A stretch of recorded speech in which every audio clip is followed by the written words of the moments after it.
moment they would remember all of their lives. More than 2 hours had passed since the leaders, a cadre of amazing Kenyan athletes, sprinted across the finish line as if the race were no more than a 100-yard dash. Because of the weather, no one had set a record today, but Stride admired anyone who took on the entire distance from the small town of Two Harbors to the city of Duluth, with the shore of Lake Superior in view along the way. Next to him, Kat Mateo consulted her phone. "According to the tracking app, Serena should be here any minute now. This is so cool. She did it." Kat put 2 fingers in her mouth and produced a shrill whistle. She raised a red cowbell over her head and clanged it for the runners. So did 100 other spectators crowded beside them, huddled under slickers and umbrellas. Rain didn't stop the cheering section. On every marathon day, regardless of the weather, the people of Duluth poured into the streets to show their love for the runners. It didn't matter if someone finished first or 5,000th, or limped across the line 6 hours after starting. They all were treated like winners. Stride was pleased to see joy in Kat's face as she watched the race. The 17-year-old had battled melancholy as long as he'd known her.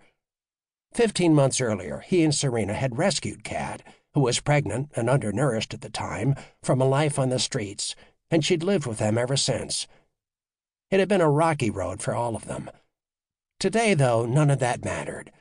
Today she was happy. Stride put an arm around the girl, and she leaned her head into his shoulder. Near them, 2 teenage boys eyed the beautiful girl and murmured, "Wow," and Stride had to resist an impulse to knock their heads together.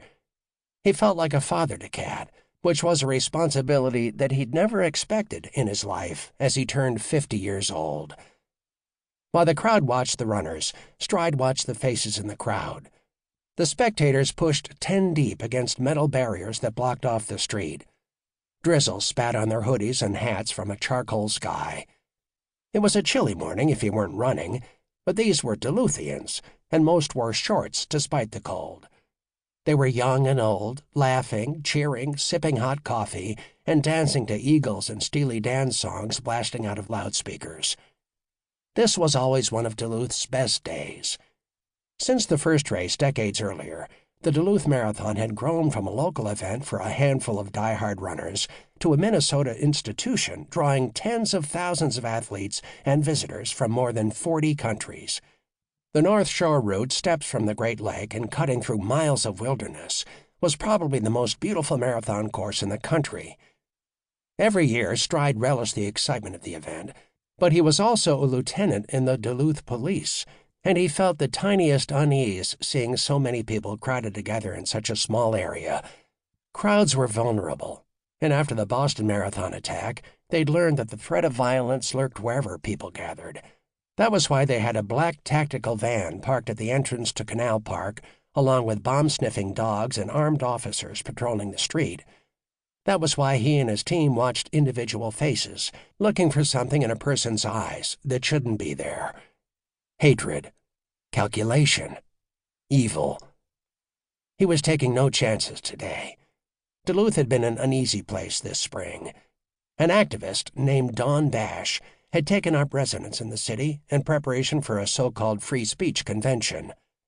Bash called it a defense of First Amendment rights. Her opponents called it a thinly veiled assault on Muslims. The resulting protests had divided the Northland, and social media was lit up with bitterness and finger-pointing. Everyone was angry, and anger had a way of spiraling out of control. He didn't like having the marathon take place in the midst of the city's worst unrest in years. Stride brushed rainwater out of his wavy black and gray hair, which he kept shorter than he had in his younger days. He was a tall man, nearly 6'2", with a weathered face and intense dark eyes.